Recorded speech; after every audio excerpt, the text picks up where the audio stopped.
Hello, everybody, and welcome to episode 101 of Super Switch Headz, the premier Nintendo podcast on all of the internet. My name is David Howe. My name is Matthew Stoner. My name is Patrick Nisley. And boy, oh boy, we got a very special guest with us this evening. Ladies and gentlemen, Adam McDorman joins the podcast. Welcome, Adam. Thank you so much. Of course, how you doing? I'm great. Great. It's good. How are you guys? Good. It's good to have you with us. We will be doing our episode today is all about video game music and the way that it's distributed and released.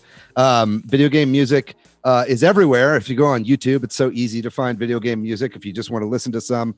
But the whole history of video game music releases and distribution is a very strange one indeed.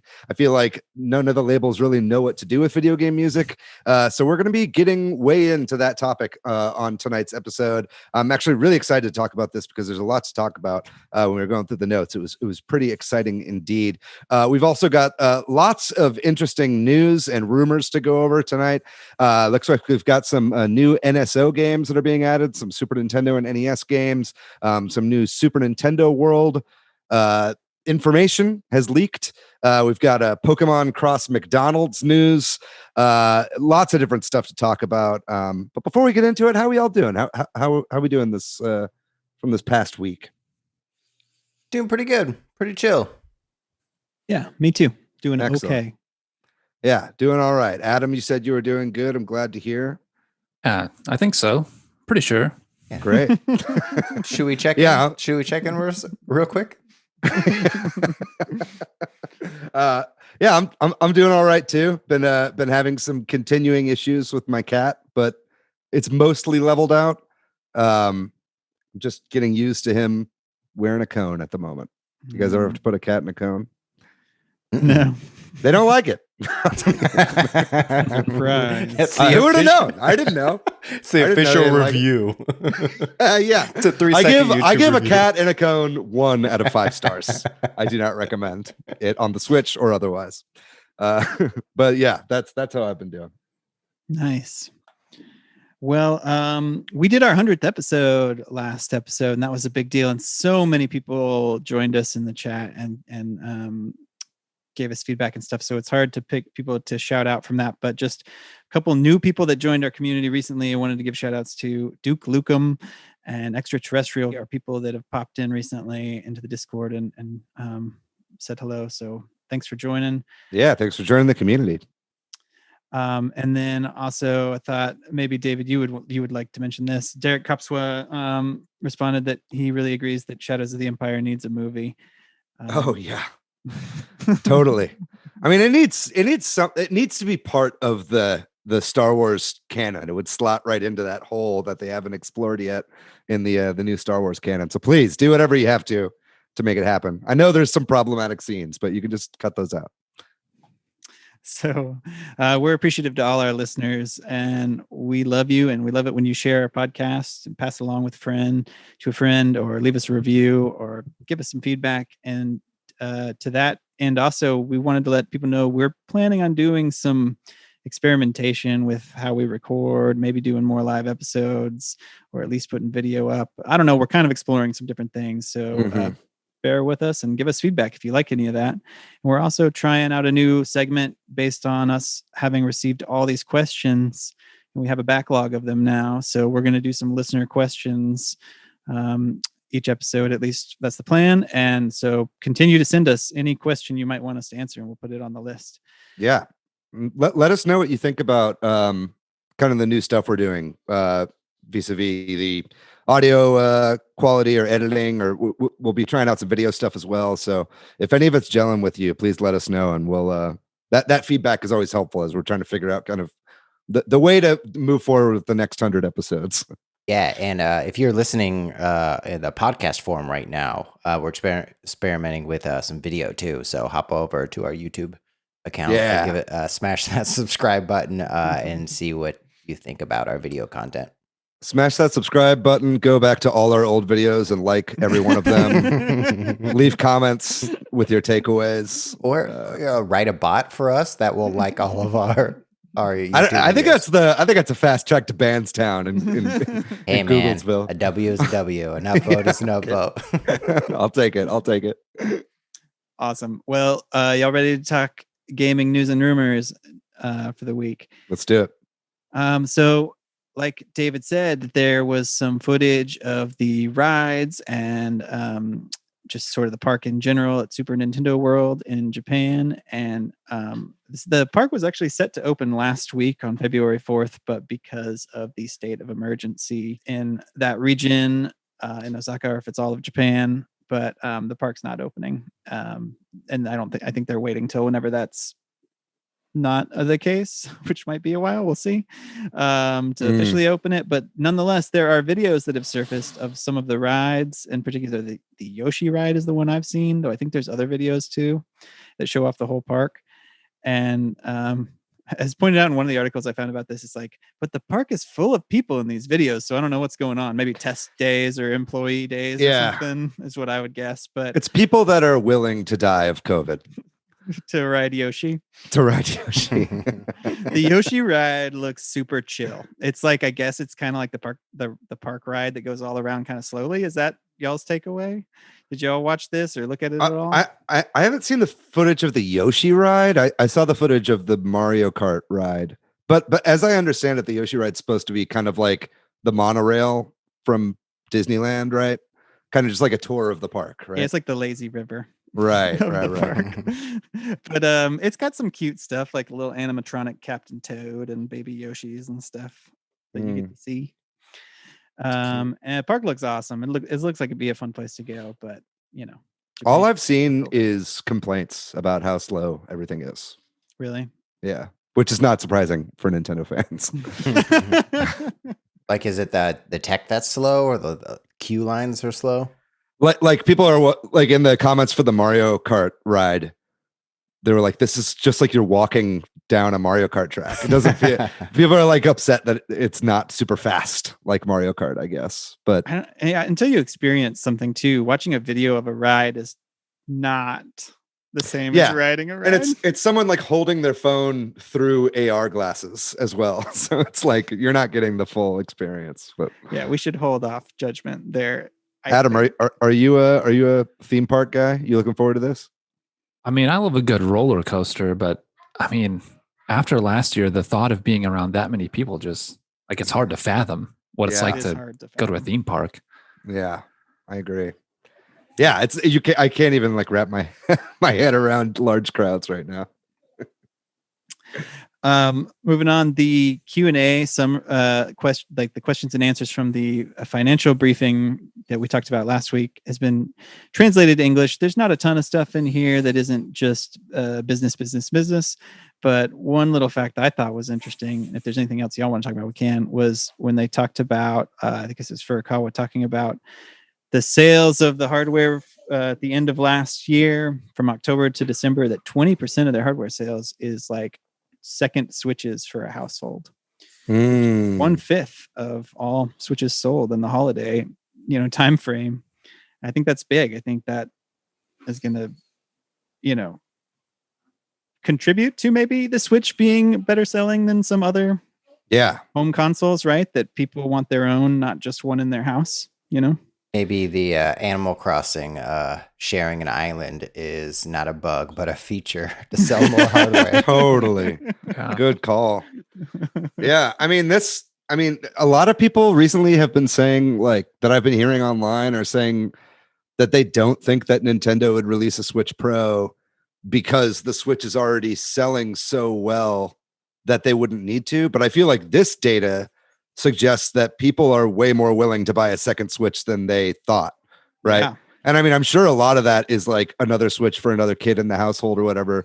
But also, I'm sure a lot of that is just people who fucking love Nintendo and like want multiple Switches.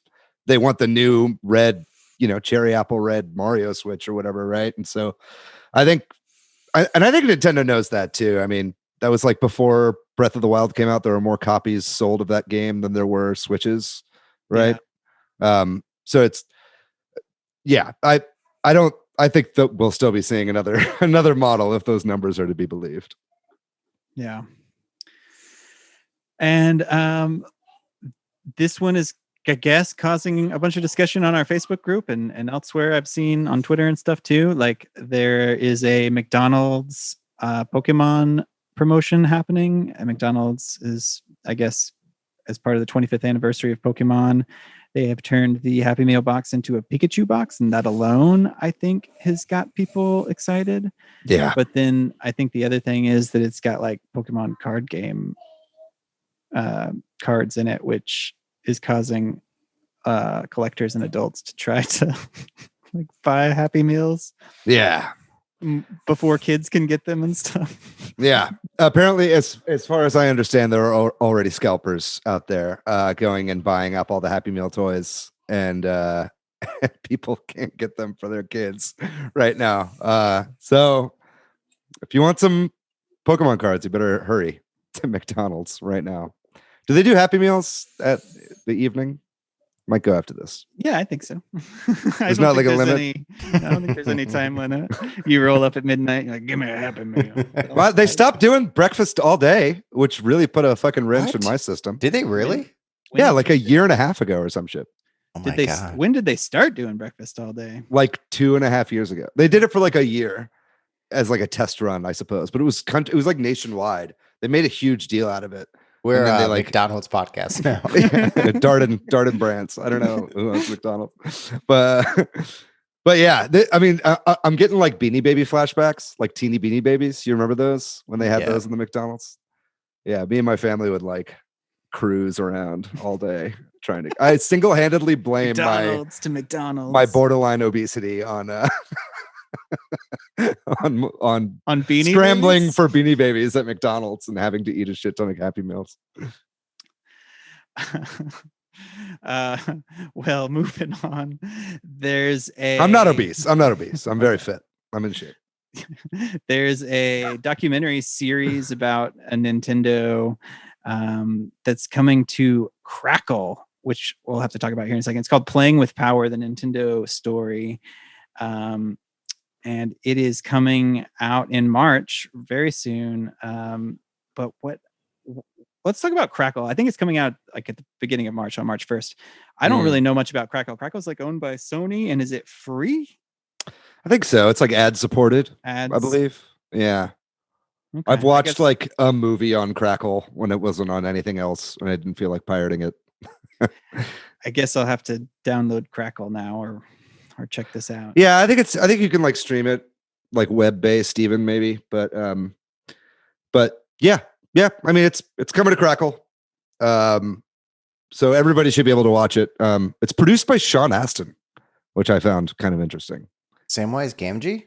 Yes. Oh. The very one. He also produced Video Games the Movie, which was I think a documentary made back in 2013. So yeah, it's basically that team up again, and I'm very interested in a documentary about the history of Nintendo. It sounds pretty cool. This is interesting. There's like, how many documentary or spotlight features have there been about video games within the past 6 months? There were a lot. Console Wars, and I feel there like was another Nintendo, or there was that other series on Netflix. Yeah, that had an episode on Nintendo. Yeah, it'll be interesting because that was only like a 30-minute episode devoted to like the entire history of Nintendo plus other stuff. So this will be a nice like kind of deeper dive into it. I mean, it's just like, you know, big documentary teams inching in on the YouTube market, like Gaming Historian and stuff like that. But I love this kind of stuff, so I'm interested. And just before we sat down to record, or maybe even after we sat down, the SNES and NES games on Nintendo Switch Online are getting an update. We're getting some new games, and it's literally, this is breaking news, so I haven't been able to find like a written piece. There only is the video. It looks like from the Super Nintendo, it's Prehistoric Man, and that's with a K. Prehistoric. I had never heard of this one. And then, if I can read this correctly, Doomsday Warrior. Both games I've never heard of. Actually, all four of these are games I've never heard of. I don't. Psycho Dream is the other. Is that SNES a Super Nintendo game too? Yeah. Okay. And then is Fire and Ice is our NES, our lone NES game that I also don't know anything. I don't know anything about any of these games. I haven't heard of any of these fucking games. So what do we think? Has anybody watched that? We haven't had time to absorb this. To any of these worth? Worth in real time, I'm watching it, and looks like Prehistoric Man is a platformer, Doomsday War is a fighting game, and Psycho Dream is like a Castlevania platformer. Gotcha. And then they look fun. Cool. I'll play once. I feel like I actually have heard of Fire and Ice now that I'm watching video of it. But yeah, that happened. Or will happen. Yeah. When it is coming sometime later this month. It looks like they're dropping on the 17th of February. Gotcha. Yeah. So just missing Valentine's Day, unfortunately, lovebirds. But you can play these games online with your friends when they come out. I think Japan is getting Shin Megami Tensei 2. So that's exciting if you're Japanese or you can read Japanese. I played some of I tried to play some of Shin Megami Tensei on the Japanese NSO app, and it's just all text. So I have no idea what's going on, but it's cool to see the original games on the system. They're very dark.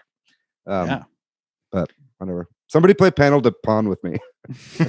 David keeps asking. Yeah, I keep posting in the Discord, somebody play Panel de Pon with me, and nobody responds. So I'm asking you now, listeners. Nice.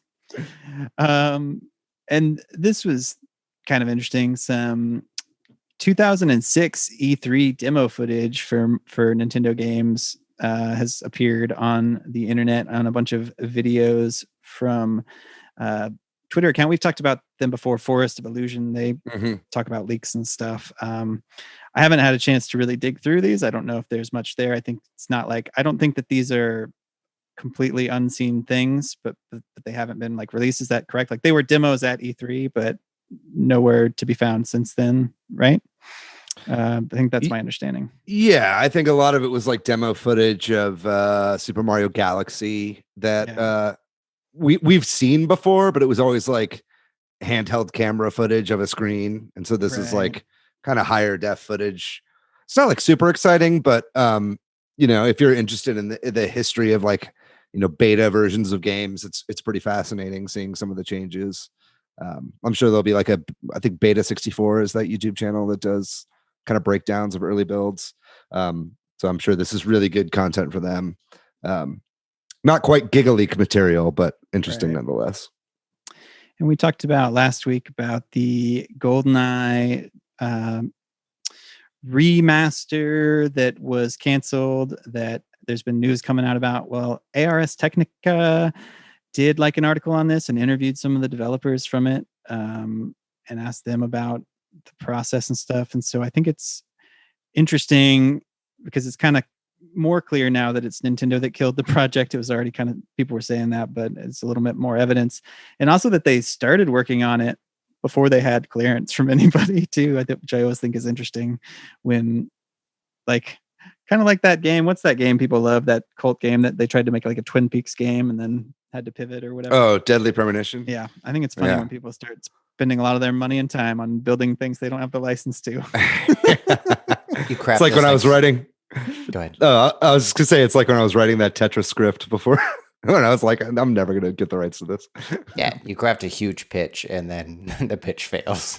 You're like, I need to turn this into something, but I can't. Yeah, but it's like they just like finished the game. Oh, and a friend of the show, Michael Domingue, who's been a guest a couple times, our friend Mikey Dodo, he said he played it and that it was pretty cool and looked really awesome and stuff. So, you can run it on I think it's the Xenia emulator, is the Xbox 360 emulator for PC. I might be getting the name wrong, but apparently it runs really easily even on bad machines because it's essentially an N64 game. So it's out there. Hopefully Nintendo and Microsoft's kind of relationship is good enough now to where they might see this game release again, maybe on both platforms, but I mean, it's probably not going to happen. There's also the movie and all. Yeah. Who knows what other rights are involved in the music rights. The Pierce Brosnan estate is like not having it. Is this where we start creating conspiracies that this was a planned leak in order for us to get GoldenEye released? Yes, this is. Dude, that's a hot take. I like the optimist in me likes that hot take. Adam, you ever play GoldenEye for the N64? Was that your jam? Oh, heck yeah. Yeah, that was like Friday night, hang out with the boys, eat some pizza kind of thing. Yeah. Back in middle school. Yeah. Did you all have? I would love to see this. I would love to see this actually come out, but yeah, like you say, I don't think there's any way that they can get the rights to reproduce people's likenesses and all of that. You could change. Just when they've got the big head and the DK mode, you can barely tell who that is. That's fine. Just make it perma DK mode. Warner Brothers Games is getting a lot of hate online for having successfully patented some gameplay mechanics. I don't think they're the first game developer to patent game mechanics, but this just recently happened, and I think it's really interesting. And maybe we can talk about it for a minute. I've never played. It's from I think one of the like Lord of the Rings games that they created this gameplay mechanic. It's called like the Nemesis system. It's some sort of complicated, algorithm that involves NPCs remembering what you do or something like that. And I don't pretend to understand that. Some Shadow of Mordor, right? That's correct. Yeah. But I think, what do y'all think about this? Do you think if somebody makes some really complicated gameplay mechanic that they should be able to get a patent on that? I'm not a big fan of patents, but it's that whole thing with copyright and stuff too. Like I get it, but I don't get, but I also think, it's the reason we don't have the vaccine being produced as much as maybe we should or something, right. Stuff like that. Like that, what do y'all think? Is that where the hate's coming from? Is the fact that a company can patent a system like this, like software like this? That's my understanding. I could be wrong, but I think, yes, the idea that like you're patenting. It's not like patenting code. It's patenting the gameplay mechanic. Yeah, like the design of the. I mean, as far as I understand it, but I don't pretend to be an expert on patent law or what exactly they're patenting. But yes, I think that's where the hate's coming from. That, can you patent platforming or something? You know what I mean? Like right. That this is just going to stifle people from, borrowing your mechanic and making it better. And that doesn't take away from, or having to license it from you or whatever. Yeah, I think this is a huge bummer. I played both of those Middle-earth Shadow games, and they're a hell of a lot of fun. And the fact that like nobody can take this system and iterate on it is a huge bummer, because it was so cool how it would just like create like these procedurally generated enemies for you to fight, and you could theoretically like play the game forever because it's always making new like orc generals for you to go and dominate, and it's super fun. But I've always wanted to see someone else take that and put it in some other game, because they're not making these games, these Lord of the Rings games anymore. Right. Yeah. That's very much like Smog, hoarding their gameplay mechanics, so no one else can use them. Very nice. Thank you. That's why you listen to the show, is for the Tolkien allegories. But I mean, yeah, I mean, I'm also kind of a big like anti-copyright guy. I mean, I get copyright, but I think like it's gone too far, right? Like when copyright and patents were originally created, it was for the idea of the creator can hold it for like 5 to 7 years or whatever, and then it goes into the public domain, because that's the whole idea, is like we give you a window of time to profit off of your idea, and then it goes out to where people can build on that idea, right? But since then, copyright has been completely bastardized, mostly by Disney. Has been really lobbying for really increasing copyright laws. So now it's like over 100 years, right? For a lot of this stuff. Maybe it's not 100. It's over an average lifespan, right? So it's completely missed the point. Now it's just a bit of a tirade as to why I don't really like modern copyright that much. But I get why they would want to do it, right? Because if you put a lot of work into something, you don't want to see people rip it off. But like, I think that is kind of tone deaf for the modern age, right? Well, and I think I'm more supportive of that when it's an individual or something, you know, or the Right. like, but do you think that the whatever developers worked on this system are going to see some benefit from, you know, Warner Brothers patent of this? Probably not, right? No, it'll be like in some fucking Batman game, you can fight a dude who's like the son of a dude you killed, you know, like that'll be the extent of this, you know. But I mean, imagine if they had like patented skill trees back in the day, you know what I mean? Yeah. Like that, like that turned into a whole genre of games, like, you know, yeah, it's like, so it's definitely dumb. They shouldn't do this. It sounds like it's already happened, I guess. Yeah, they've been trying to secure it since 2015. Right.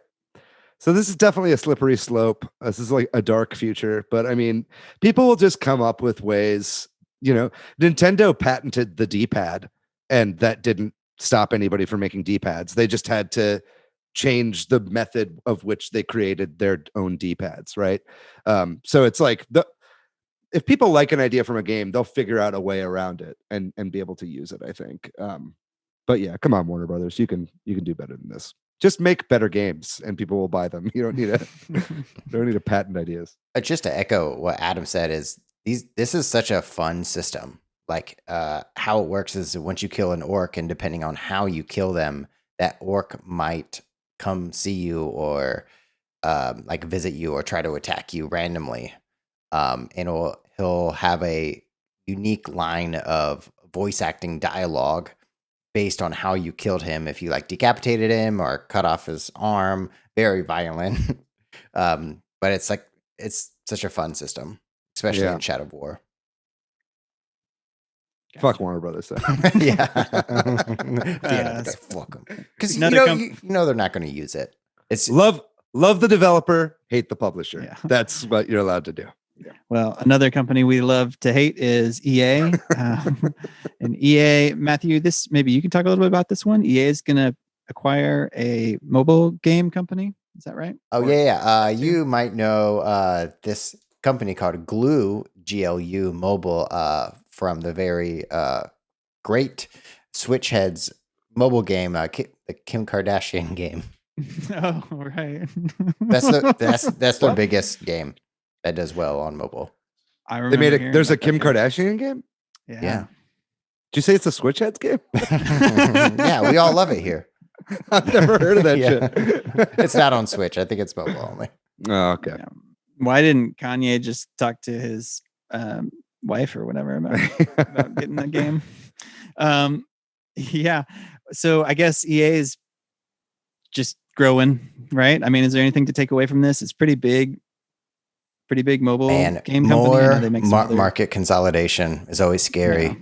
We'll see big companies gobble up smaller companies, which will gobble up medium-sized companies until we have 4 or 5 big ones. Yeah. And EA is notorious for buying up studios just to close them. Yep. As well. Just to kill the competition. I mean, that happened today. It wasn't EA, but Disney, who bought Blue Sky Animation Studios, closed down Blue Sky today. Oh, they did Ice Age, right? They did Ice Age, the Peanuts movies. They were working on a lot of stuff. I think it was like 400 people got laid off or something like that. Oh my God. Which is super tragic. Blue Sky's been making movies since, for like 20 years or longer. So yeah, this is never a good thing, especially when it's EA, man. They don't have a good track record for this stuff, but it's also mobile. So who cares? Yeah.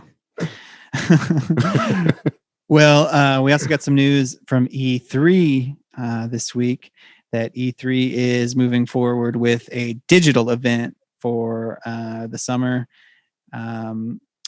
So this June, we can look forward to an E3 in some form or fashion online, June 15th through the 17th.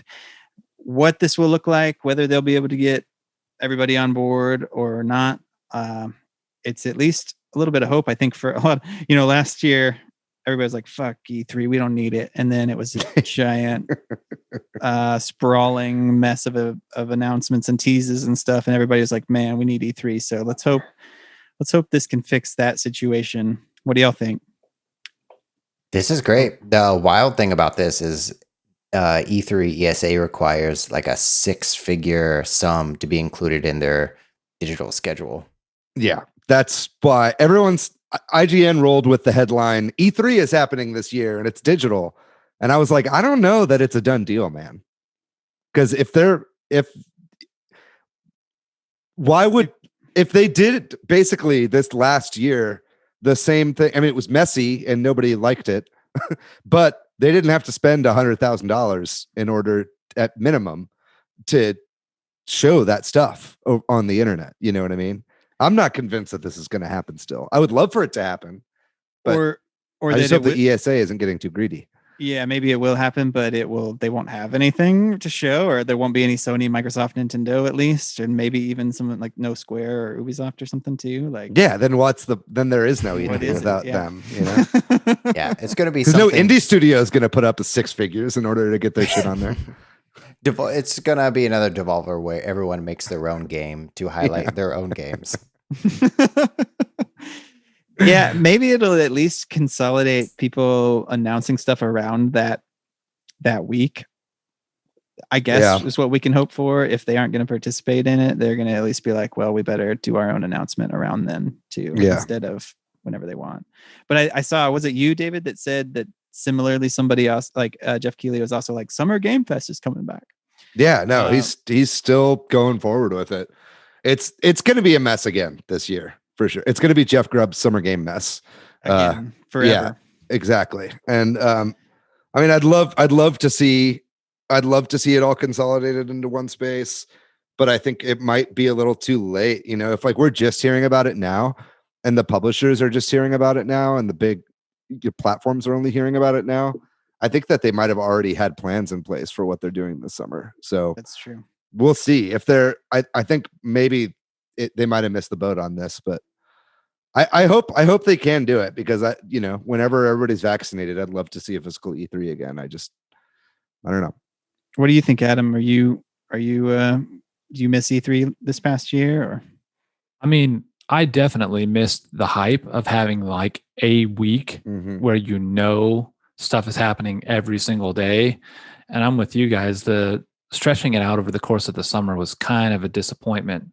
But my thought is, if like next year, if maybe one of the big manufacturers and a couple of the publishers can like do some sort of backdoor negotiation and decide on 1 or 2 weeks in June and be like, hey, we're making our tentpole announcements here, and then everybody else does their thing.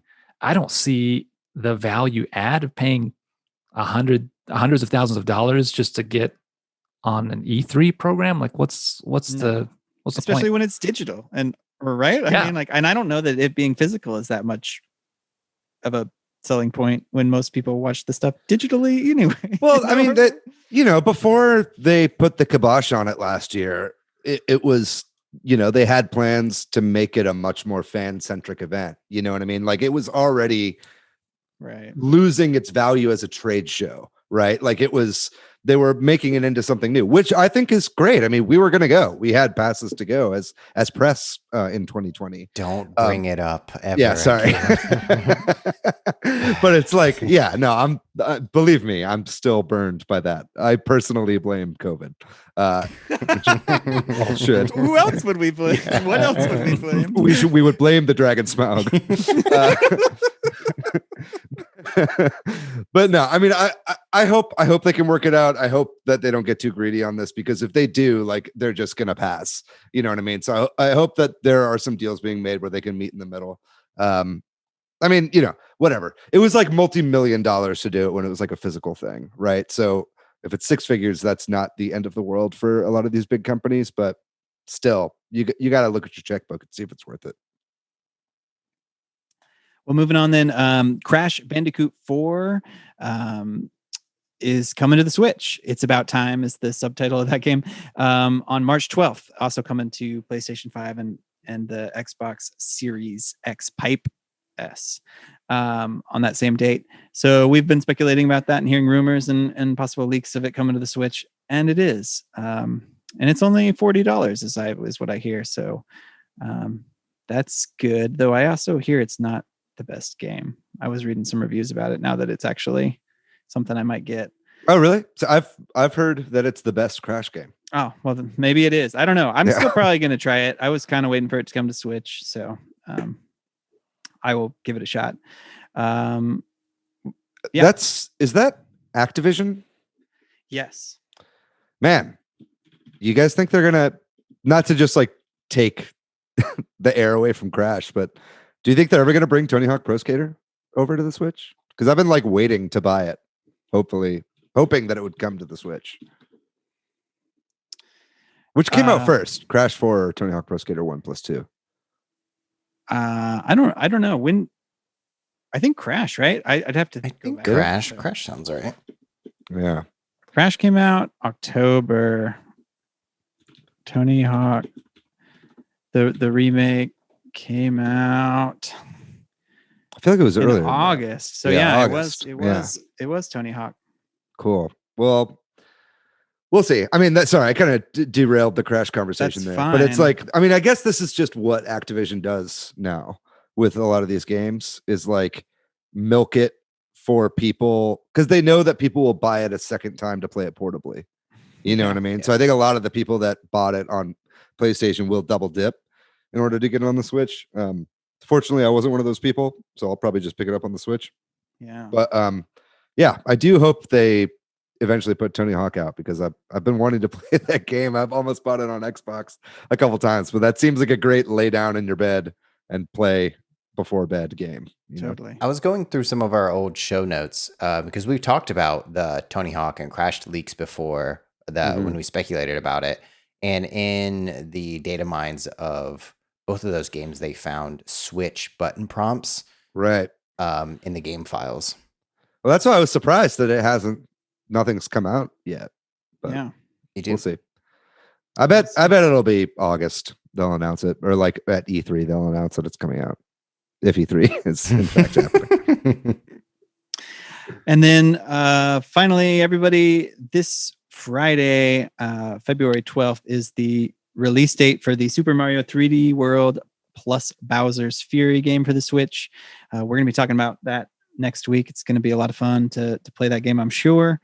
The rumor is the embargo is lifting the day this podcast comes out on the 10th, so we don't have a lot of info to go over yet, but there has been some data mining that's been happening of the game, and it's leaked. Yeah, in particular, people were curious about this new multiplayer system that Nintendo is rolling out, and apparently this game is not using it. It's still using the NEX, and according to Oatmeal Dome, who does a lot of the data mining on Nintendo stuff, at least, they said, I don't know, I don't think that that's necessarily a big deal, that this new system isn't really going to be a huge fix anyway, that it has something to do with netcode implementation more than that. So let's wait and see how good the online multiplayer is. Let's hope that it's good. But I expect it will be okay. I don't know. We'll see. Mm-hmm. Yeah, I know the new system that Monster Hunter was using had some issues anyway. I think if you had more than, I think it was like 30 or maybe 50 friends in your friends list, the game was choppy. That's the new Monster Hunter that used the new system. So I think that they're still ironing out kinks with the new online system anyway. So I'm more than happy for them to be using the NEX system. And yeah, it's not like all of a sudden games will just play incredibly well with the new stuff. You know what I mean? Like like you were saying, it all depends on how the game is actually built. So I'm not too concerned about it. I'm excited though to read some reviews. Yes. And we're talking all about that next week, but we're not talking about it this week. And it's time for us to take a break, right? And when we come back, we are going to talk about our main topic for the week, which is how video game music is distributed and accessed.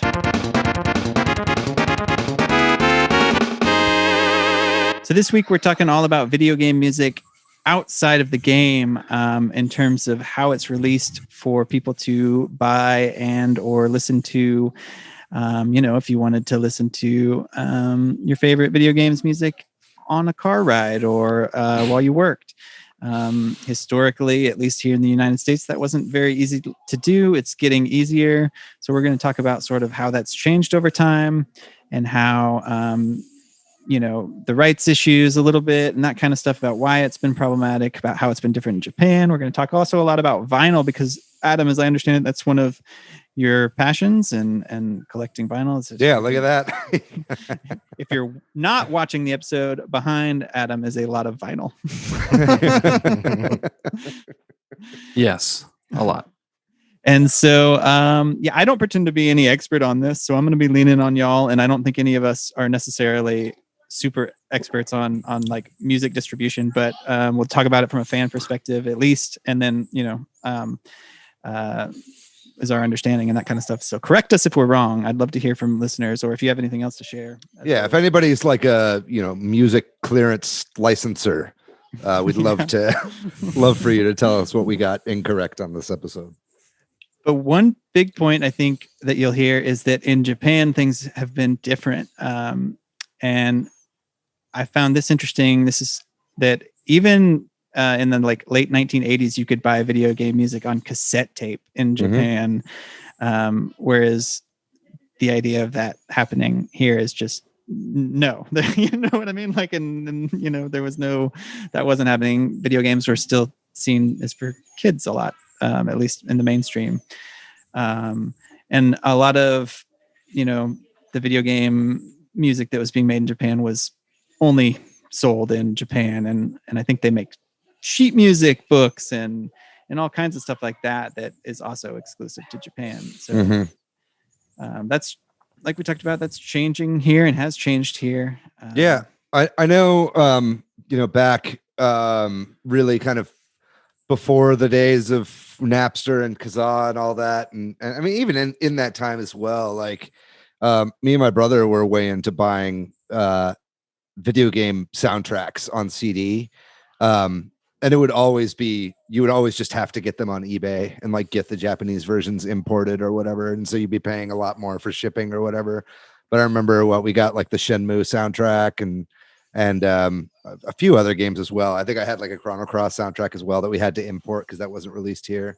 Yeah, I mean, I kind of miss those days a little bit, but I mean, I haven't purchased music outside of vinyl in a very long time personally, right. Just because of the plethora of streaming options that are available. But yeah, I mean, I think still to this day, though, it's like you look up a lot of soundtracks for games online and they just have no Western release, at least physically. Right. Yeah. I guess like physical media just hasn't died out in Japan quite like it has in the West. And I think too, that what your point about like streaming and stuff, I think that like when it became, maybe when music publishers and video game developers realized, we could be selling this stuff, is also the same time as when streaming really took off. So like, right. That window kind of got missed here. Right. In the US, it feels like. Yeah, you posted an article. I don't know if I'm jumping ahead too much. No, we're jumping around. That's great. You posted an article in our notes here about just like about all the money that composers for video game music are like leaving on the table because they aren't up with the times of music licensing, right? Mm-hmm. And I found that actually to be a really interesting read. Yeah, it just seems like you would think that the video game industry is like an industry of the future, so they would be plugged into this kind of stuff. But it really feels like in a lot of ways they're still living in the 80s and 90s, right? Yeah, and I'll jump in here, but it sounds to me from reading up on this topic that like music licensing in the US is complicated, and like that might be why we don't have we didn't have a lot of Western soundtracks come out and be easily purchasable and that kind of stuff, because there's just a lot of legalities and like, there's different licensing for like whether it's the song rights and then the specific recording rights and all kinds of stuff like that just makes it confusing. Yeah, that article that you're talking about on gameindustry.biz, which also talks about licensing, just discusses, the business of music. Like it's not a song that's in a video game, but it's if that song from a video game gets played in something else, an entirely different medium, or is in a concert, or is in a commercial, or is streamed on YouTube or something, or streamed, or it's in sheet music, or it's on cassette or CD or a vinyl or reprinted. All of those different lines of business, that's part of that one creation. It's just like, it's so big, it's hard for one composer to like manage themselves or even think about. Yeah. And then of course, if they're like an in-house composer and they work for, say, Nintendo or something, they don't own any of that music anyway. So they're probably just getting, you know, that one-time payment to like compose the song, or their, you know, their salary or whatever to like work for the company.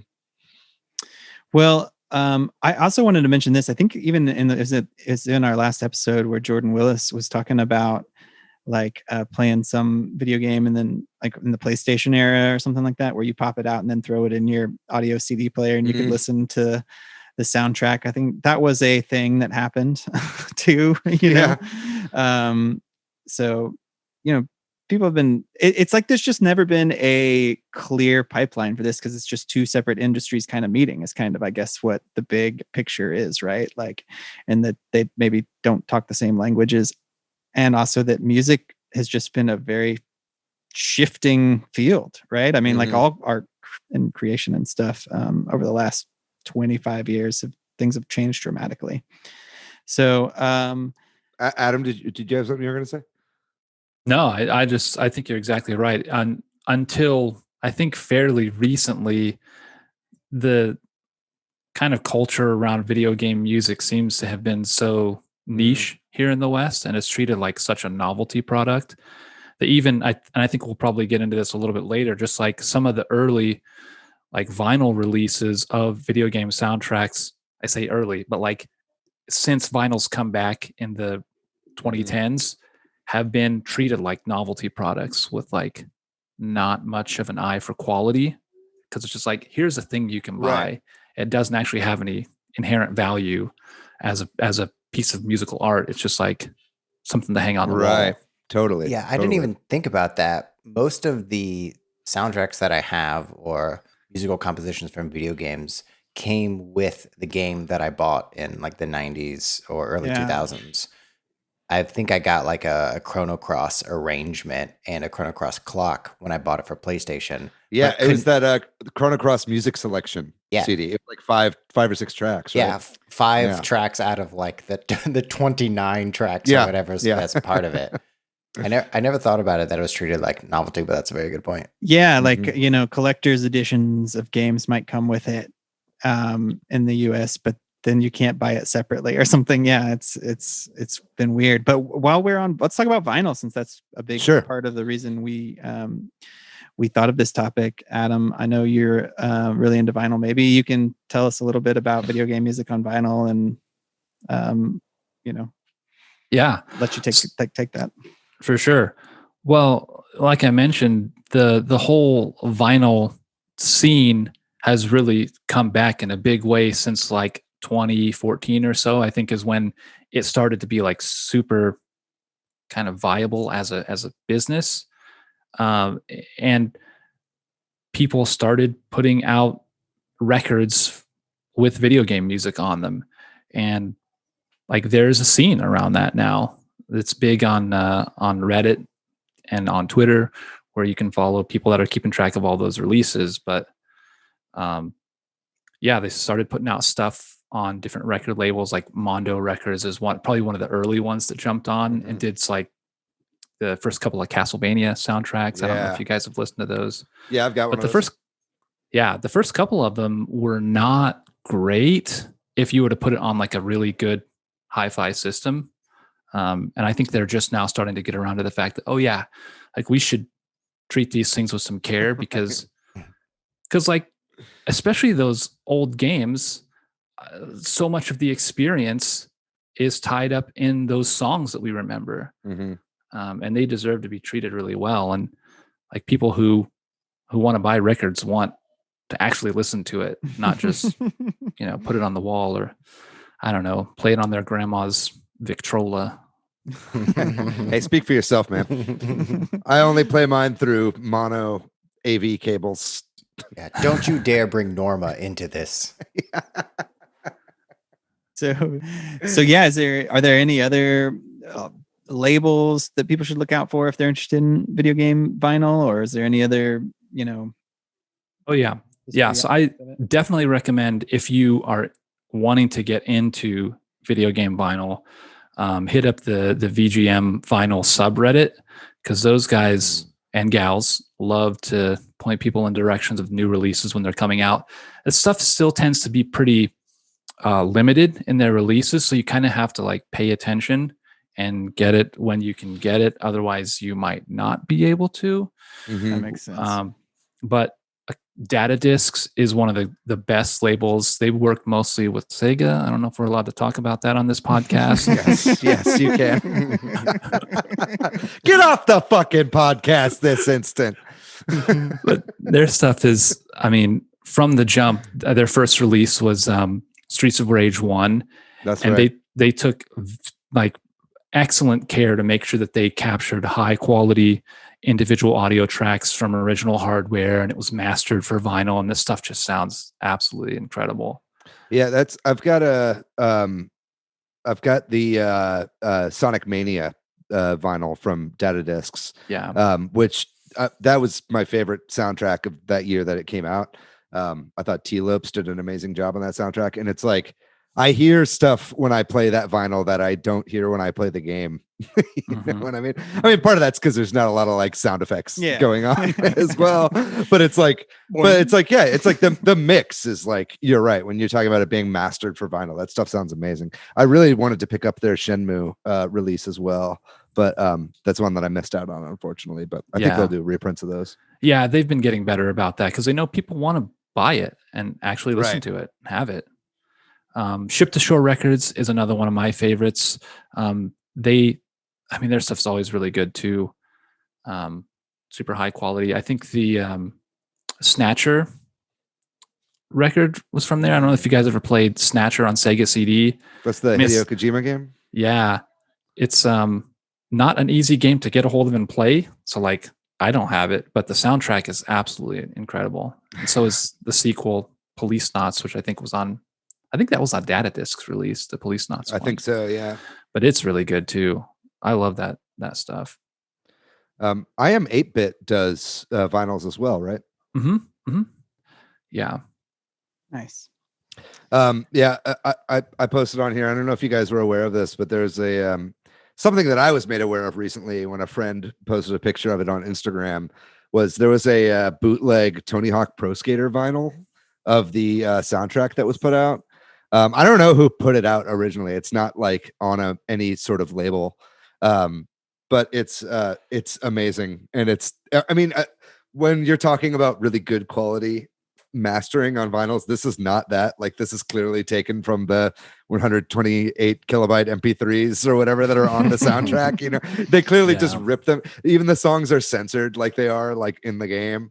But something that's really cute about this one is that the vinyl art and the actual album art is just the PS1 disc blown up really big. So it's got the PlayStation logo on the side, and in between tracks, it'll have like sound effects from the game, or like you'll hear like the menu sound of like the tires like turning on the ground as it's like picking each level or whatever. It's really cute, and I really want one, but anytime I look online, it's like 100 or 150 bucks. So I'll wait until I can find one at a garage sale or something. Yeah, there are lots of cool bootlegs out there, but like you said, they're not always great, and they're always super, super expensive. I just want a good copy of Chrono Trigger, like an actual Chrono Trigger release. Yeah, give me Chrono Cross. I'll take that too, because that's incredible. But I don't know what the deal is with Square Enix, and they've been really slow to get on the vinyl thing. I mean, the Final Fantasy VII remaster, that's on the soundtrack to that's on vinyl, but it's super expensive because I wouldn't pick that up though. I've looked at that one a few times because I love that soundtrack, but it's like it's very limited, the tracks that are on vinyl. And then the second side of it, or maybe it's the second disc, but the second side of it is just the original Final Fantasy VII soundtrack and not the remake. So I'm like, man, I don't know. I would need like a more like standard release, I think, of the Final Fantasy VII remake on vinyl for me to pick that up. But you're not wrong. Square Enix, like, I think video game publishers in general don't realize that the people who are nostalgic for games from the 90s are the same people that are fucking collecting vinyl right now. You know what I mean? It's like, it's, fucking people in the 30 somethings, millennials, that are like out there with expendable income that have nostalgia for both of these formats. Right. And so it's like, it's just such an untapped market. I don't disagree with you there. I think like Square Enix would make a killing with Final Fantasy records or Chrono Trigger or whatever, Yasunori Matsuda and whatever. I'm forgetting the name of the Final Fantasy composer right now, but Uematsu. Yeah, Uematsu. Like those would sell like crazy on vinyl, especially if they were remastered and everything. So they really need to get on that. Well, is there anything else specific to vinyl y'all want to mention now before we move on? Obviously, if something comes up, we can jump back to it. But if not, maybe we can talk sort of about streaming. Is that sort of a big way that people listen to music now, if not the biggest way? And I think video game music is starting to show up in streaming more and more. And I feel like we've even talked about it on the podcast in the past, where I think it was Spotify or somebody like realized this and said that game music has been a huge like growing part of their market or their streaming percentage wise and stuff like that. And so my year in review on Spotify was like all Final Fantasy music. Yeah, and so like right there you go. Like Square, like maybe Square's not putting out vinyl, but they're at least putting their songs up for streaming. Today, right. David, in our chat, you put this Square Enix YouTube video from like June of 2019. That was funny. Yeah, like, it was when they announced their streaming or something like that. Is that yeah, it was at the Square Enix event at E3 in 2019, and it was basically just like a huge trailer that they produced just to say we're on streaming platforms now, right? Just kind of like what I talked about at the top of the show is like everything's on YouTube, and I think that they're just trying. They're basically realizing too late that like, oh, all these people are listening to all our music on YouTube, and we're not making any money off of it. Yeah. Right. And so they made a big push to get all their stuff onto all the big streaming platforms. Though it can be tricky to find because, and rightfully so, perhaps they're listed by composer or sometimes just in Japanese or something with Japanese characters that you can't search for. So it can be tricky, but it's some of it's there. And I think that's going to continue. And I think, a lot of Western modern games are on Spotify too. Like, I think I was listening to some Spotify where it keeps suggesting things, and I was listening to instrumental music when I was playing or when I was working one day, and like it started playing Last of Us soundtrack, and I was like, oh yeah, this is perfect. Which I think like is another big thing too, right? Like a lot of video game music is really great for working, like too, because there's no vocals to distract you, and especially it's like either ambient or like very driving. Yes, right? And either one is good for when you're trying to get work done. Yeah. Total aside there, but somebody has this note on here. I don't know much about this Bandcamp for indie game soundtracks. I didn't know that. There's a lot of indie music on Bandcamp. Oh yeah. Bandcamp is like the place to go for indie music in general. Like artists who aren't on big labels, and they're pretty good about making sure that like revenue gets shared where it's supposed to, and people who actually create the stuff get paid. But a lot of the people who are indie artists writing music for video games put their stuff on there, and I've found a lot of cool stuff on there, and games I'd never played before that turned out to be a lot of fun that I found on Bandcamp. Nice. Same. Yeah, the composer for Spelunky, Eric Cherokee, I think that's how you pronounce his name. He's got a Bandcamp with, and I've also found games that I'd never heard of just because he also did the scores for them through his Bandcamp page, and some other bands that he's in, which are really great. And then like Disaster Piece, I know, who did the Fez soundtrack. He's got a really prolific Bandcamp that I recommend checking out. I think he went on to also do film scores now as well, which is pretty cool. He's doing some like pretty big movies. But and then like we talked about, a lot of music's up on YouTube, but a lot of that's unofficial. And because there is no official way to get a lot of this music, at least historically, maybe that's changing, maybe it's not, we'll see. But then the videos get taken down, and so you share them and then you can't find them again and that kind of stuff. And it's messy. Because there's just this whole element of video games. Like this is sort of tangential, but like, streamers on Twitch and the rights to the music and that kind of stuff is a big issue. And esports too, like when they have a, competition, and they're broadcasting it and stuff like that. There's a lot of interesting, I don't know what you want to call it, like clashes happening here with this stuff that's still being kind of figured out. Mm-hmm. I think YouTube is still the best way to listen to video game music, though. Like for real. You can never, I mean, you can never speak to the quality of the audio files that you're going to be listening to on YouTube, and then it's also got its own compression added on top of it. So if you're like an audio file, then that's obviously not the way that you're going to be wanting to listen to that. But it's just like every single game soundtrack is on YouTube, like without fail, and if it gets taken down, it'll be back up the next day by somebody else who put it up. Right. And if you want to listen to Wind Waker Dragon Roost for a 10-hour loop, you can. Yeah, exactly. That's right. Yeah, perfect for sleep. Yeah, sleep mixes of YouTube, like video game music. That's true. That's clutch for falling asleep. And all the remixes and lo-fi remixes and stuff like that. There's just so much of that on YouTube. You get a lot of those on Spotify too, right? Oh, really? A lot of times the official soundtracks won't be on Spotify, but covers will be up. And I don't know where the rights lie in there. Like, I don't know if people are just kind of skirting around licensing issues or whatever. But like, if you go on Instagram and you want to make an Instagram story with a video game track, it's almost always a cover that you'll find of the track. Gotcha.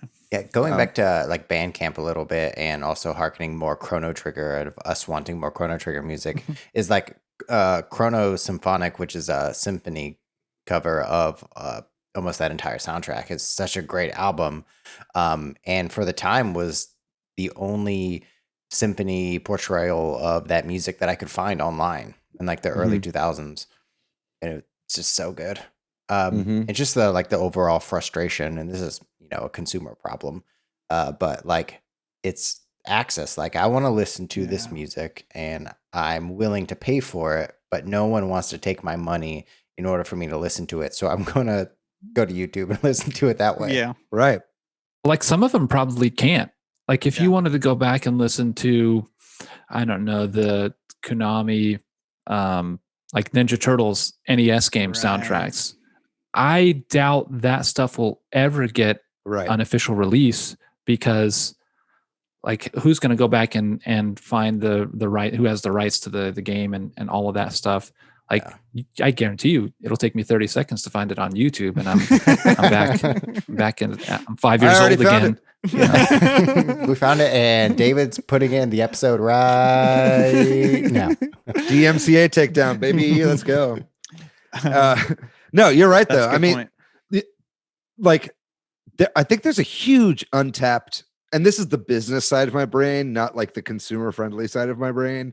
Right now, like the consumer friendly side of my brain is happy to just find this stuff on YouTube, but it's like there's a huge untapped market for like a gaming specific streaming platform for music, right?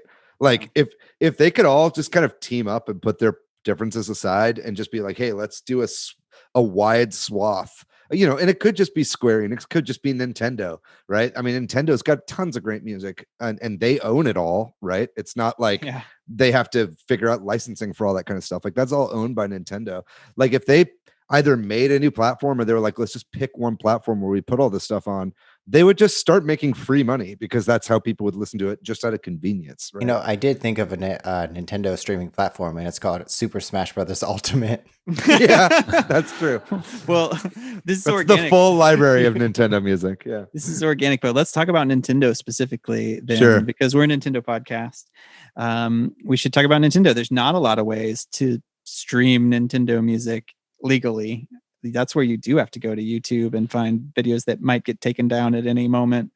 And maybe we can talk about why that is, but it just is the case. And it's not like they are putting music out in other ways, and especially probably some of it may just be in Japan, but like you can buy, the Breath of the Wild soundtrack. I found that on Amazon and stuff like that on CD, right? Which is now kind of a who's buying CDs. I haven't bought a CD in like 20 years, dude. I'm not gonna lie. Yeah, if you're gonna buy physical media for music, it's often vinyl, right? And and so that's and it's like what you just said, Manny. They've been putting these players in some of their games. It's like they want us to use our phone to talk in a video game, but they want us to use our Switch. a wired headphone set with your Switch in your purse, I guess. Yeah, to like listen to, because they did it with Smash and they did it with the 3D Mario collection, 3D Mario All Stars, where you have this theoretically cool music player, but like it's on your Switch. It's just weird. And if you wanted to listen to old Nintendo stuff, and like you said, David, probably Nintendo just owns the rights, but if you wanted to listen to some old Nintendo soundtrack, there's not really a way to legally. So we just go to YouTube. I mean, Nintendo Power used to have like catalogs that would come out that would have, you could like spend, I don't know if it was like Nintendo points or if it was you would just buy them with money, but they had CDs that you could buy like back in the day, back in the 90s. I remember only through their catalog order system. Yeah. Essentially. Yeah. Like, or they would sometimes put them out free with issues of Nintendo Power. Like I got a Super Smash Brothers Melee soundtrack that way. But I remember they used to sell, I think it was the Diddy Kong Racing soundtrack. And it was like in the shape of Diddy Kong's head. The CD. Those CDs were the worst because if you tried to play them on like your portable CD player, they wouldn't play because the weight would just like drag. Side down. So that's the official way to listen to Nintendo music, essentially. But yeah, it's they got to put some stuff up somewhere. I know on Spotify you could access the original Super Mario 64 soundtrack, but it wasn't collected properly. Like, I don't know if it was an accident that it got put up, but like each track was basically listed as a single on Spotify from the Super Mario 64 soundtrack. And you could find them. And they were the original tracks. They weren't like remakes or remixes or whatever. So I don't know if that's still up there, but I remember listening to Jolly Roger Bay or whatever that song. That's just got to be some person just uploading them and just making cents on the dollar on those plays. Yes. Half cents on and then Nintendo sues them for $35 million. Yeah. Well, the one other little thing I did want to mention too is I think this is a separate discussion that we should have sometime, but like concerts and like especially symphonic concerts, that that's another thing that Japan was way ahead on, and they've been having symphonies perform video game music for a lot longer there, since I found some record of the late 80s again. But that's been happening a lot more in the US. I think as symphonies die out or, like classical music, like symphonies aren't able to sell as many tickets. They all now have video game music concerts, which are popular. And then, man, I saw so many symphonies in 2020. It was crazy.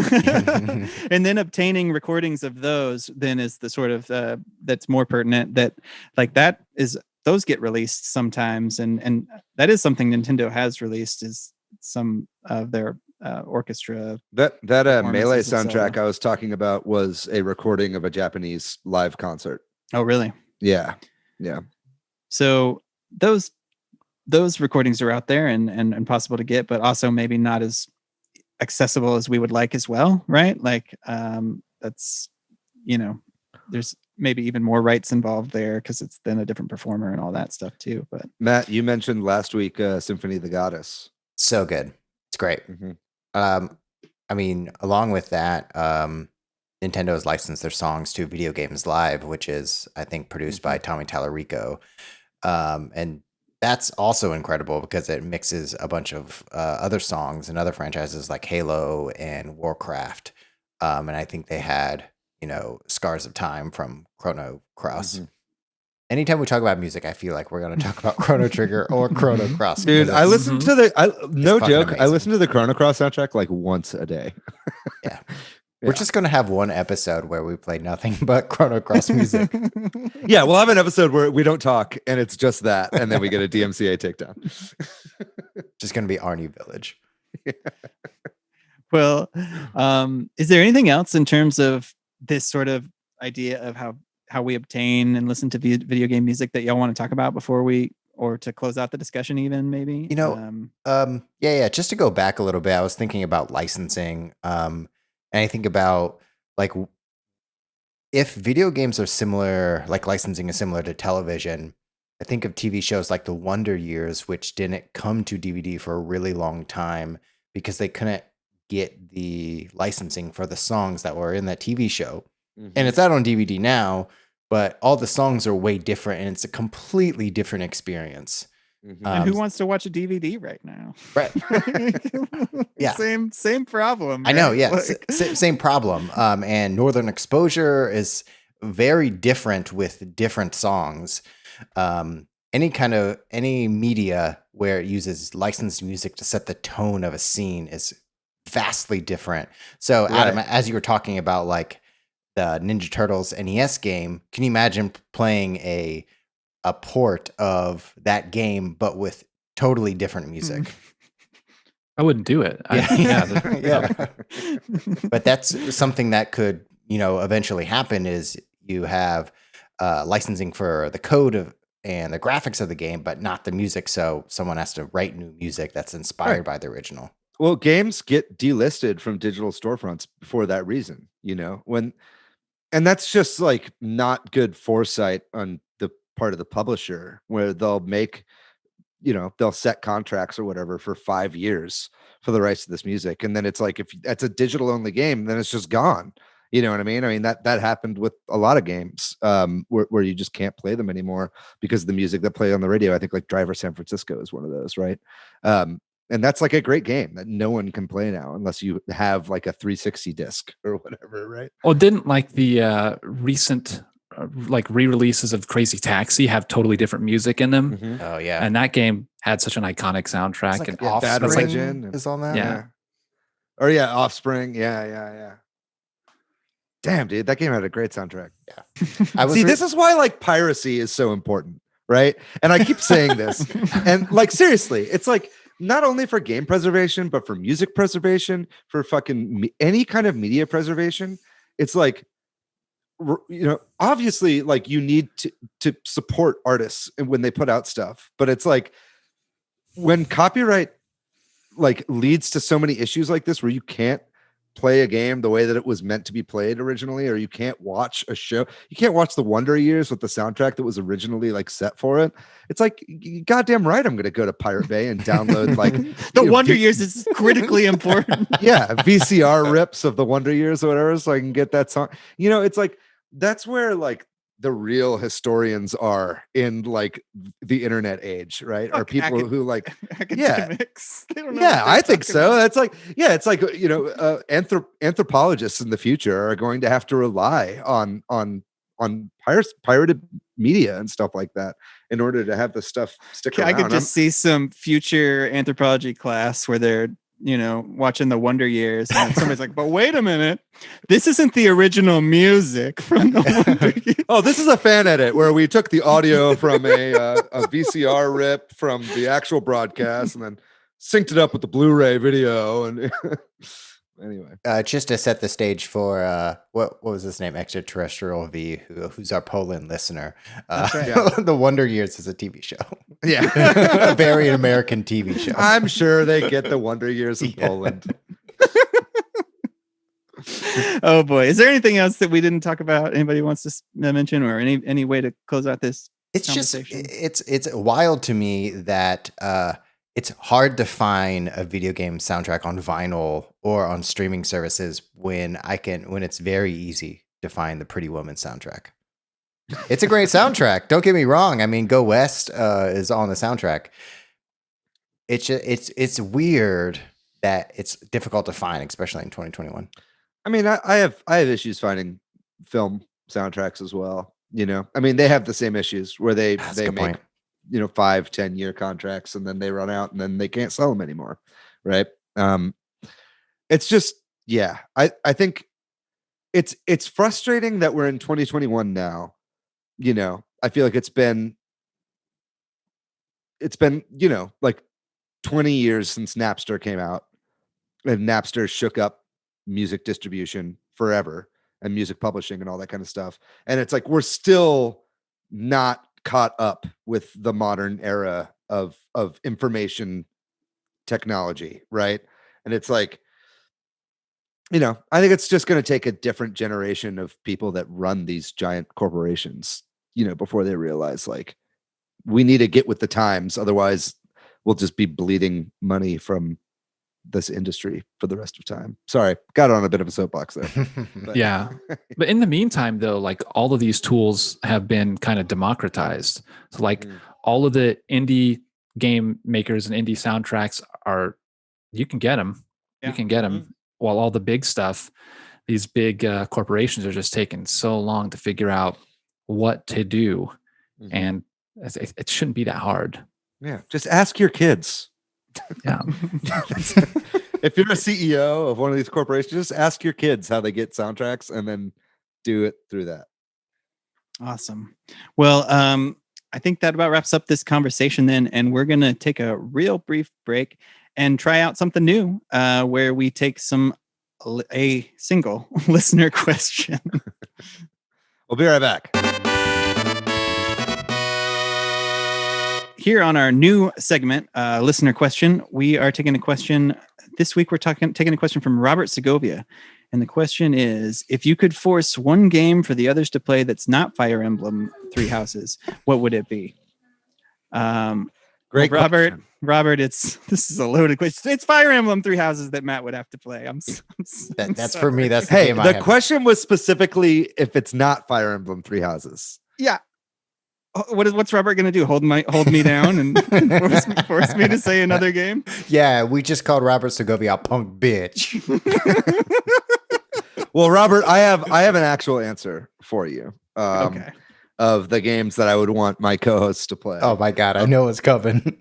Well, okay. Well, what is it? What do you think I'm going to say? What's that puzzle game you want us to play? Okay. Well, yeah. Okay. That is one of them. One of them is Panel de Pon. I really want you guys to play that game with me because it's super fun and you guys would love it. I don't know what your fucking problem is. Another one though, we talked about it on the show before, Donkey Kong for the Game Boy. You guys need to play that game. That's the one. Yeah. You guys got to play that game. It's a classic. It's where Mario got the triple jump. It's where he got the backflip. It's where he got all this kind of stuff came from that game. And that game is brilliant. It's a masterpiece. And then also selfishly, I will say Tricky Towers, because I think Tricky Towers is one of the most fun games of all time and nobody plays it. And I've got a copy on my Switch just gathering dust, waiting for friends to play with me. So we have to Can you play Donkey Kong 94 somewhere legally? No. But you can download it on on an emulator or something like that. I play it on my RG350M. I have a little handheld emulator. That's the best way to play it. And hopefully, maybe this September, Nintendo will put Game Boy games on the Switch and you'll be able to play it finally. But you got to play that game. Matthew, do you have a game that you would force people to play? Patrick, have you played Chrono Trigger? Yes. Okay, I wasn't sure. I've never played Chrono Cross though. All right, let's make him play Chrono Cross. All right, you got to play Chrono Cross. What about Adam? You have any games that you would force on us to play? I'm going to go with Eliza, which I don't know what that is. Yeah, it's a fairly recent Switch game, kind of a visual novel style game about a gig worker who works for like an AI powered like talk therapy service. It's super, super interesting. It's a great story. Not a lot of there's nothing complicated about it. No branching story paths. It's just like a visual novel with a really good art style. And it's super chill. I like it a lot. It's one of my favorite games that I played last year. Awesome. Cool. I can't wait. Yeah, I can't wait for you to hold me down and force me to play that game. I'm sorry, Robert. I just thought that I wanted to say that. I'll pick a real game for y'all. How about this? not because this is a good game, but because I feel like not a lot of people played this, and I did play a lot of it. I know what it is already. What is it? You always know, Matt. Lego City Undercover. No, that is a good game, and I do recommend people play that. This is not necessarily a good game. There's a game for the Super Nintendo called D-Force. Tell me about this. My parents got when they got us the Super Nintendo for Christmas or whatever, and they got us like a few games. It's like a shoot 'em up. It's not very good. It's all right, but I mean, I spent a lot of time playing it because it was one of the few games we got at the launch of the Super Nintendo, and I also felt like I remember even feeling at the time like this game isn't that great, but my parents bought it. My mom got picked this out, so I'm gonna like you have to devote some time to this. If anybody out there played D-Force, I'd love to hear from you. Oh yeah. Well, we should do a book club with all these games. It's a great At idea. least with Donkey Kong 94. All right. Well, then I think we're going to take another very brief break and come back and tell you all about the games that we have been playing recently. This week I've been playing the main game I want to talk about is Super Mario Sunshine. When the 3D collection came out, I started playing through Mario 64 with my kid and kind of trading the controller back and forth. And then at night I tried to play Sunshine by myself, and the switching back and forth with FLUDD and stuff, I was like, this game is terrible. I can't play it because I'm trying to do backflips and I'm shooting water. And we were playing Mario Kart this past weekend, and we were playing like on the airport level or something. And I was like, oh, this is inspired by Sunshine. And my son was like, let's play Sunshine. So we started playing through it, and we've been enjoying that. And I think it's very timely because of Bowser's Fury coming out. So my son has zero patience, and that game has some really tricky platforming. So I'll be sitting there, or just kind of janky. Like I remember everybody complaining about floodless levels, and now I understand why. It's not so much that the floodless level is hard. It's just that you have to like fight your way to get back to it. If you lose your 3 lives or whatever, like like there's this one that I'm on right now. I'm like paused on it. Like you have to go to a hotel and there's ghosts, and you have to like turn them into platforms to get Serena Beach. Exactly. To get to the floodless part, and the ghost platforming thing is just frustrating. Yeah. You have to like find where the 1-ups are. Yes. Like in the level, and then always get them before you attempt. I have discovered that, and I just found where it is at the beginning of this. But anyway, it's actually a lot of fun once I got used to the controls and all that. But there is some annoying relic of sort of starting over that feels frustrating. But that's what I've been playing. Awesome. I'll go next. I've been probably like once or twice a year I get an emulation itch.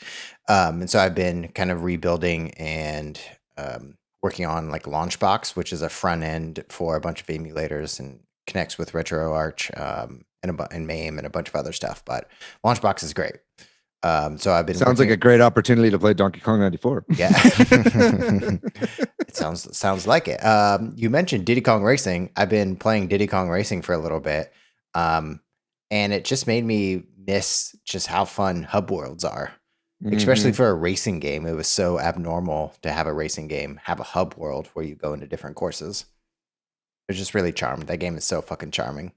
I've also been playing more Wrestling Empire. I got some great news. I did make Jay. You made Jay. I made Bull DeCroy on Wrestling Empire. So I'll post a picture on the Discord. Very good. Make sure you check out Party World Wrestling, everybody. Yeah. Adam, what have you been playing? Yeah, I've been slowly picking my way through The Witcher 3, but like the main thing that I've been playing, totally different, Kentucky Route Zero on Switch. Oh, yeah. Which is a game that I don't understand what's happening, and I like it. I like that feeling of confusion as to what in the world's going on and why I'm doing what I'm doing. It's very comforting to be reduced down to like childlike wonder.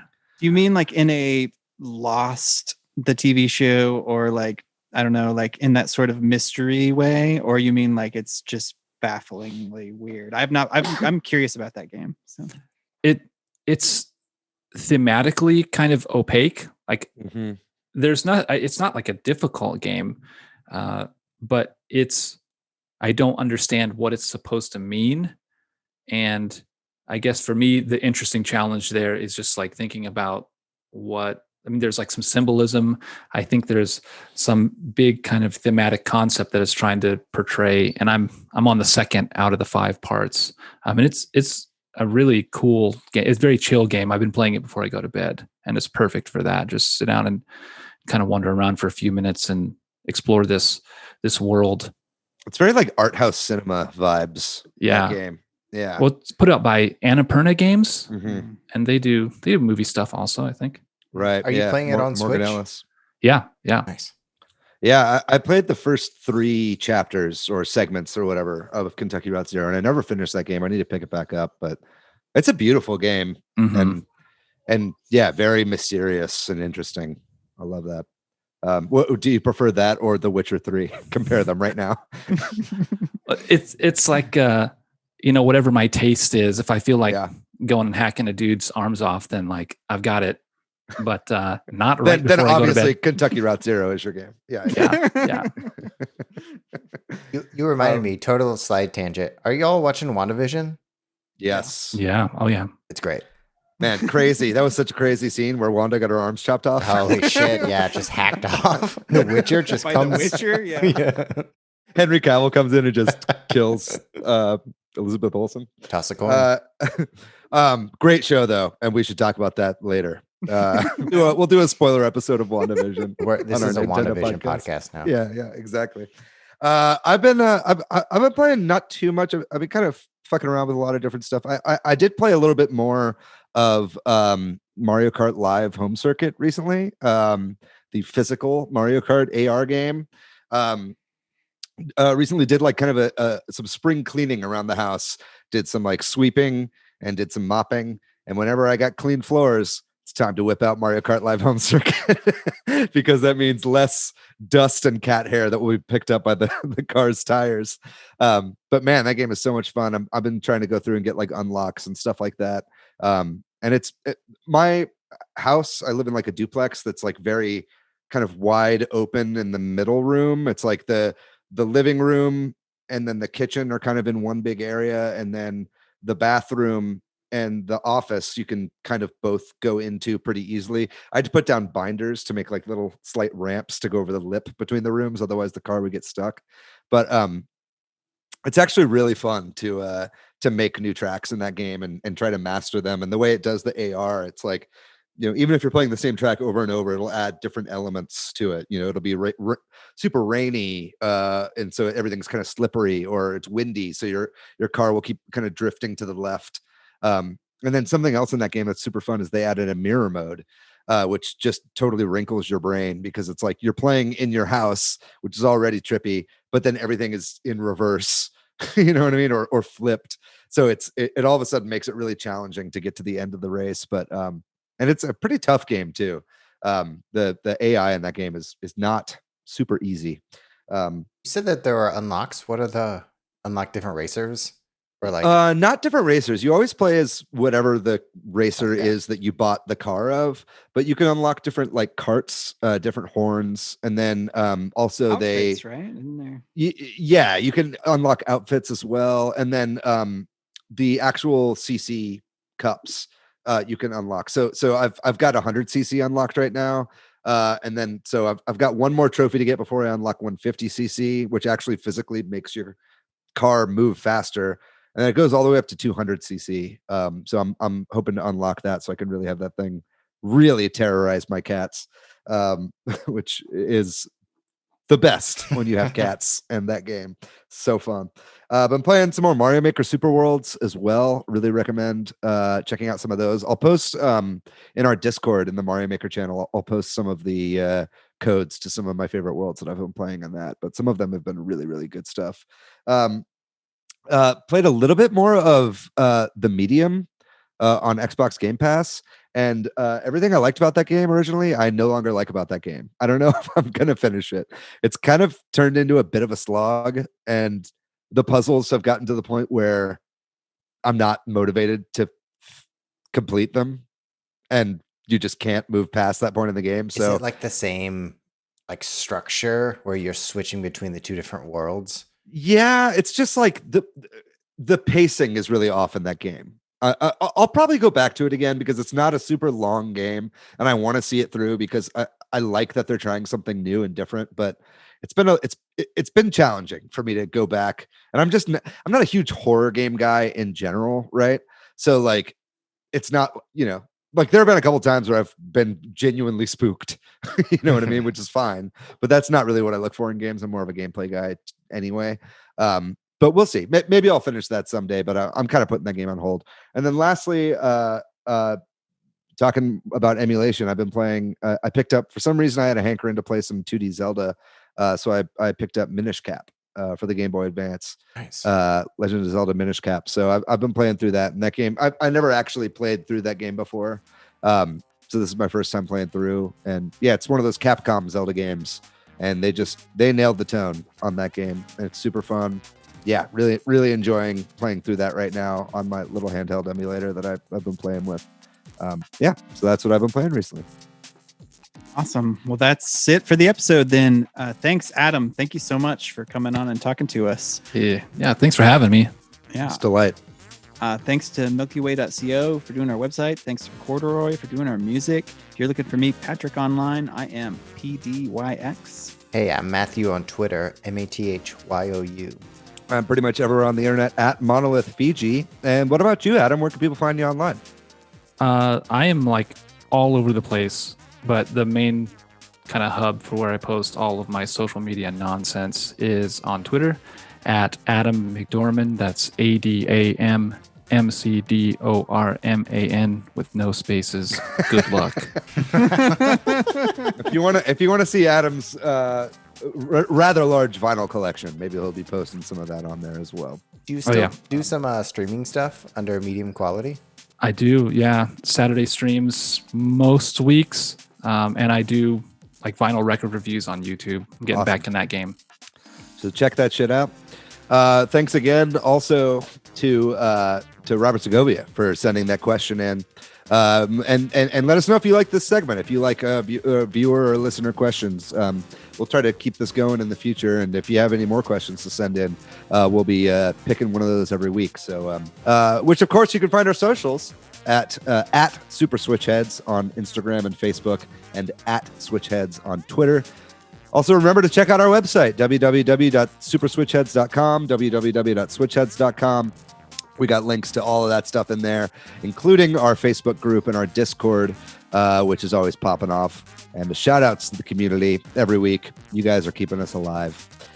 Ladies and gentlemen, that's going to do it for today's episode on video game music distribution. Hopefully you guys were as into that topic as we were.